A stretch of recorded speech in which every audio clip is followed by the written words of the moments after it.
So just an update for you, we're almost at Yarmouth. For those of you who've done this journey before, you'll kind of recognise where we are as the piling all here and the posts here. But we actually turned the boat around and went against the tide back the way I came because we've just simply been too early. Underestimated the speed of the current today, and despite having taken much of the journey down here at Tickover, we simply have arrived too early.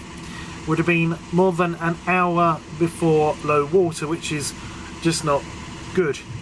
So now we're going to be about 10 to 20 minutes before low water. The current is still going to be very much going out, but frankly you've got to weigh up the pros and cons. You carry on killing time and drifting up the river against the tide, or do you think, well, enough water has passed, there's going to be enough clearance under the bridges, but because the minute that we get to the yellow post and turn right under Breydon Bridge, oh yes, we're going to still be going against the tide. Not the ideal world, but the best of us make cock-ups. I think despite looking at the cruising times, I should have sort of taken account more of the speeds of the current and left later than I had, and not worried as much as I was. But as I say, we all can make mistakes, so here we are. We're not too far, a few bends away, and then we'll be coming into Yarmouth. We'll be passing the yacht station, then there'll be the A47 Road Bridge, and then Vauxhall Bridge, and then the yellow post. Obviously it goes without saying, you can just see how much the banks shelve here, and I've seen boats that sort of skip between these marker posts and immediately go aground. It's particularly dangerous when the mud banks are not exposed, because you just see these posts sticking out the water and everything's covered with water, but obviously maybe a foot of water, and some people sort of, I think they're supposed to go within the post, maybe because they're green, and because normally you would keep green posts to your right hand side. But they've certainly been here a great deal of time, these posts. You can see the weather hasn't really improved too much though, but the temperature is creeping up. It's now 14 degrees. It doesn't feel like it. There's a bit of a breeze. I'm sure that's coming across on the microphones of the camera.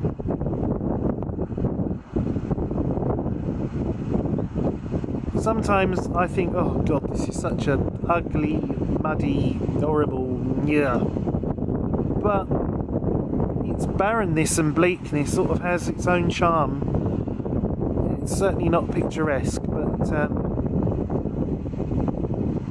I guess that's what the beauty of the Broads is.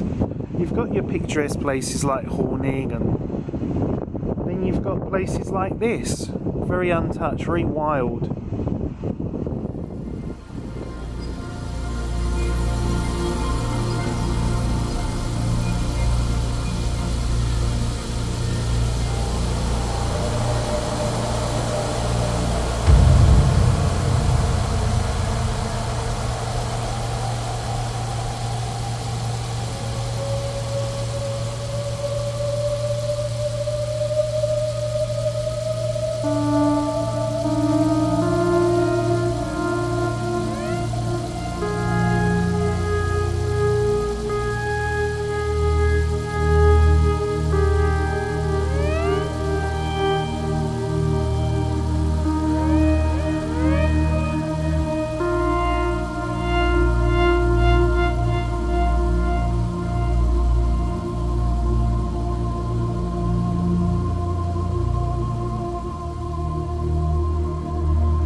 So we're just passing Marina Quays, Great Yarmouth, which every time I pass by a bit more has fallen off of the building and it looks that little bit worse for wear.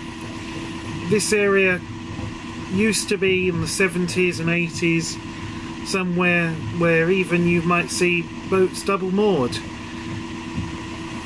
but I'm afraid now it's just a muddy mess. In many ways I think this would be a better location for the yacht station than further on closer to the bridges. If you had some dredging work done, floating pontoons, you could really have a nice area for toilets, showers, you name it. But it all takes money, and that's the problem these days. I'll spin the camera around and you'll see exactly where we are. So as you can see, our boat has just come through. Obviously he's working his way up against the tide. I was keeping a listening watch on VHF 12 and there's a boat, it's got a bridge lift booked at 2:40. So it's all happening today.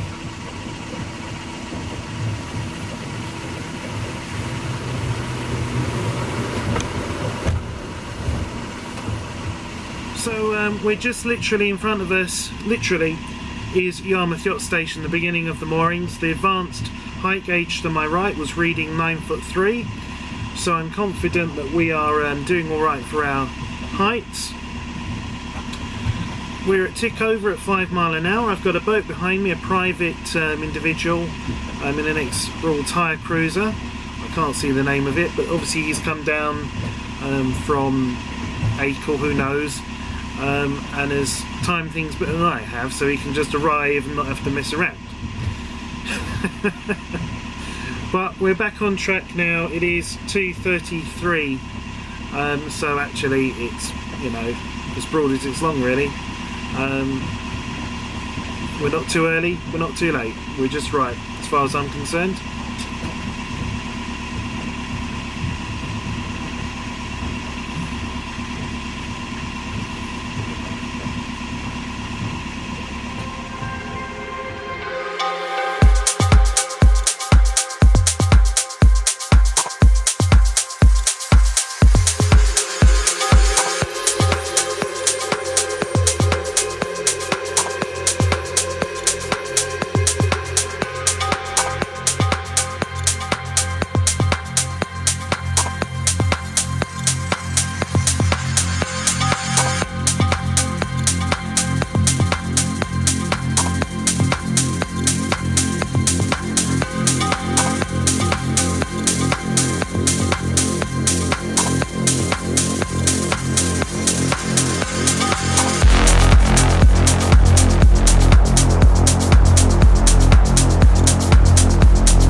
So we're on to Breydon Water. Ahead of me is the boat that's been discussing the bridge lift. The bridge lift is about to happen bang on time. 14:40, the cars are stopped. Let's see what happens.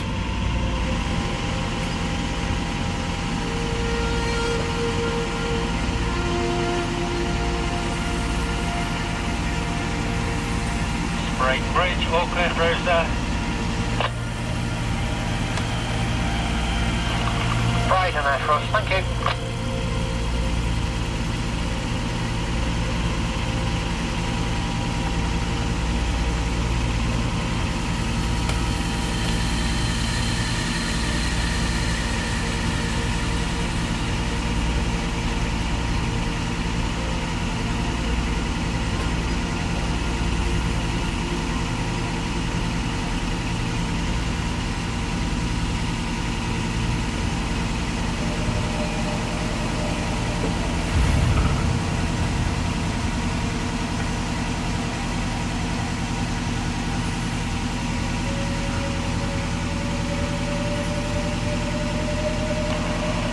Breydon Ashross, all clear, thank you.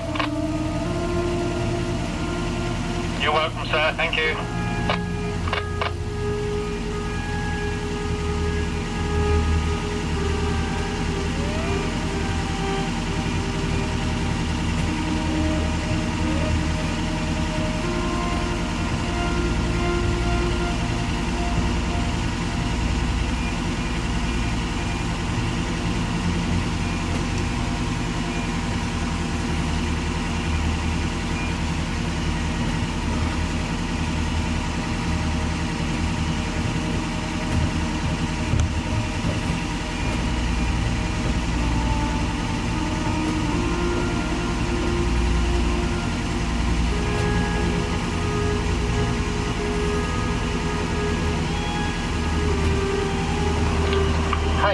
Oulton Bridge, Afros.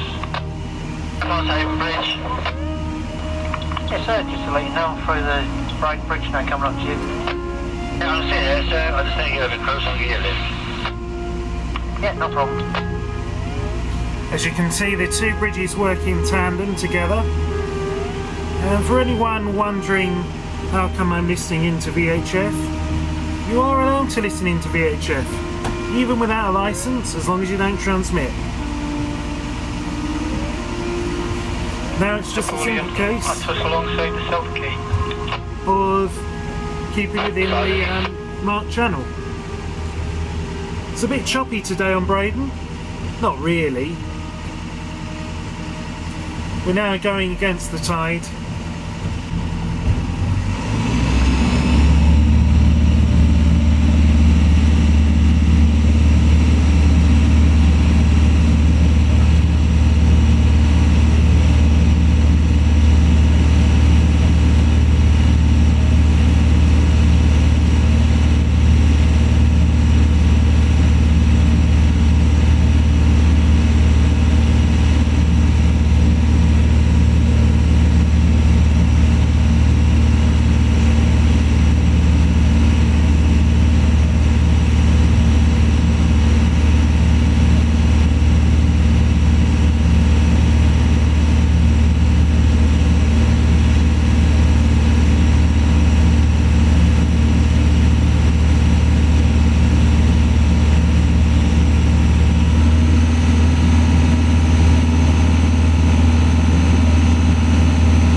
Channel now on Breydon Water. I've had to ease back off the RPMs This boat does unfortunately run quite hot, otherwise we're about 85 degrees C at the present time.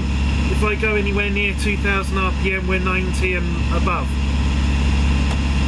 So that's just because the heat exchanger inside it needs all taking off, the actual heat exchanger tubes rodding out and putting into a descaling solution to get rid of the scale that's built up, then it will be 100% efficient.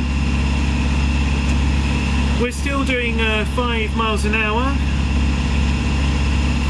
I can't really show you, but the very significant outgoing tide we're now coming against, that's the wave and in the air are coming out still because we went at low water, not slack. This is the payoff. You get to your destination earlier because you're waiting less time to cross, but you then are not assisted over Breydon Water. Technically, this is the wrong thing to do. Wait until slack water.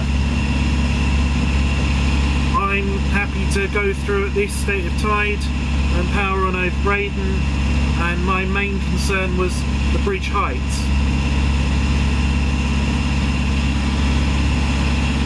The Connoisseur boat behind me, which is in private hands, they're 45 foot long.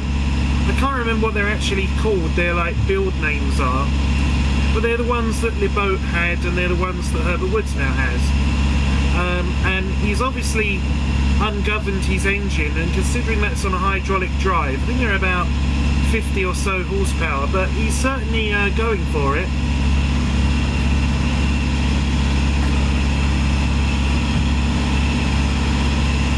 And there's nothing wrong with that at all, but I've not seen one creating quite such a bow wave as this. This, obviously, the boat here has got a planing hole. It's cutting through this chop very easily. It's a nice grippy hole once you get up to speed. After all, these boats are moulded on the Princess 30 hulls and superstructure and everything. So these are quite capable sea boats and would normally have a couple of 100 horsepower, you know, twin engine setup.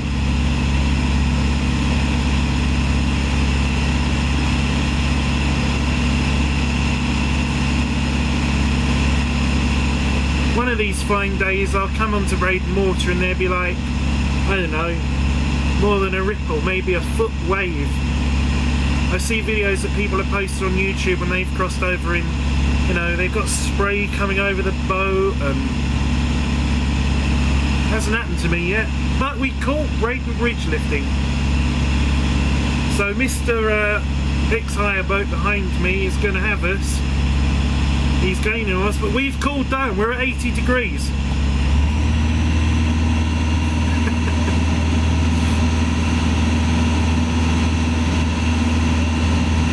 6 miles an hour. 7 miles an hour. Do you remember in Belmore TC with the tide behind us, we were doing like 9 or 10 or something silly. But these are lightweight boats. Quite significant power really under the floor. I'm sure if these were being built today they would only have like a 35 horsepower engine put in them. I believe this has got a 50 horsepower in it. It's a 1.9 litre, which I think equates to about 50 horsepower. He's going for the undertake. But he can't. But he will in a moment. There's something about Breydon Water. You come on Breydon Water, whether you're a private boat owner, a hirer, whatever. If any of you watchers come over Breydon Water at like 1000 RPM and no, enjoy it while we've still got no speed limits on it, because the way the Broads Authority is going at the moment, I can well envisage that you have to apply for some kind of permit for permission to cross Breydon Water at anything over 5 miles an hour. Hefty charge most likely as well. So what do you think we should do? Do you think I should back off, let him go and then play with his weight? I think so.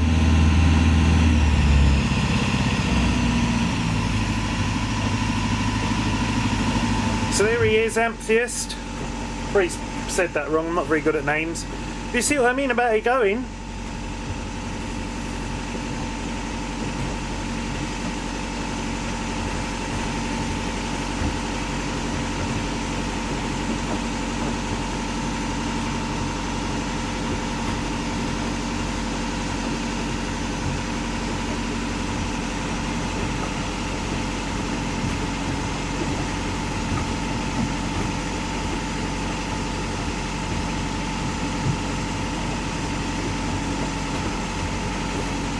Good old big displacement boats, they make it look more impressive than it really is, really, don't they?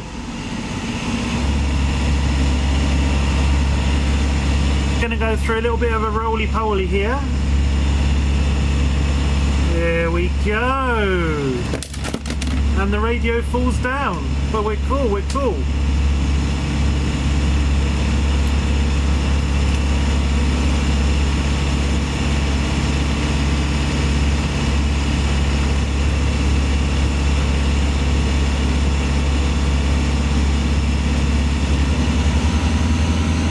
Guess what's just coming up? Guess what's just coming up? It's a bloody speedboat. He's on the plane. He's on the plane. Okay, hold on, guys. Let's not start messing around with ex-hire boats.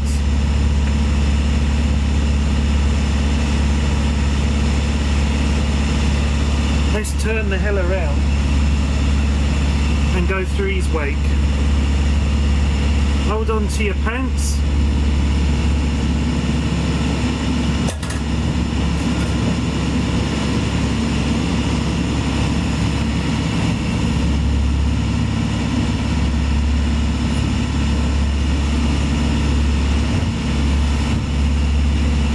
Now we're going with the tide, 7-8 miles an hour, 9 miles an hour.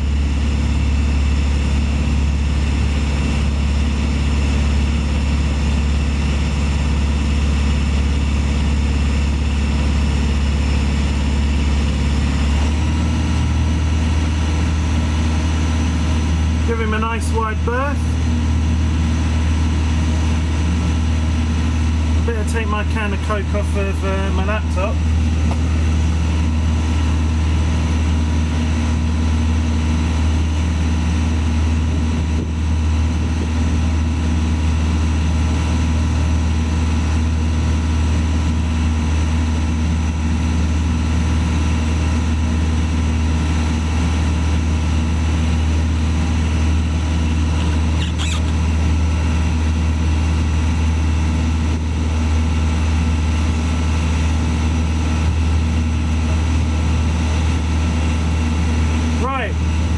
Shut the window as well.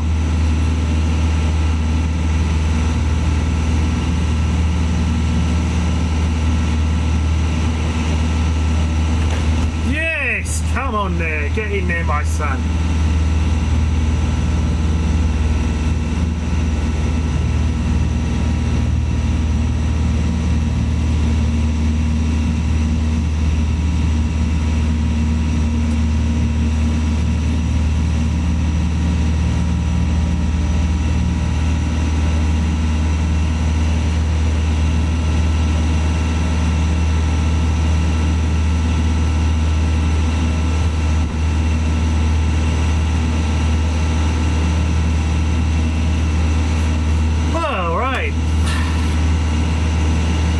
Having a good day.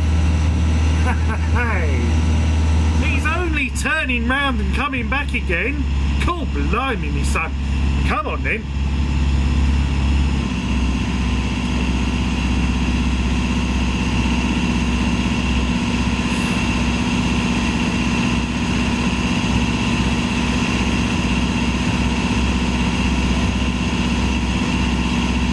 Here he comes. Let's turn you around, spin you around. I don't know if you'll be able to see, I've got the other cameras going as well, so.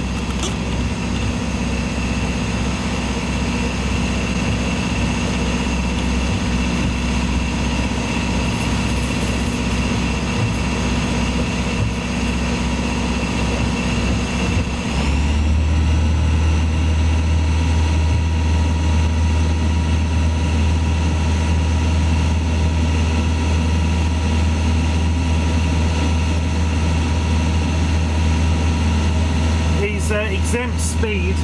We don't have to worry about that on here, mate, but you're doing a sea trial, obviously.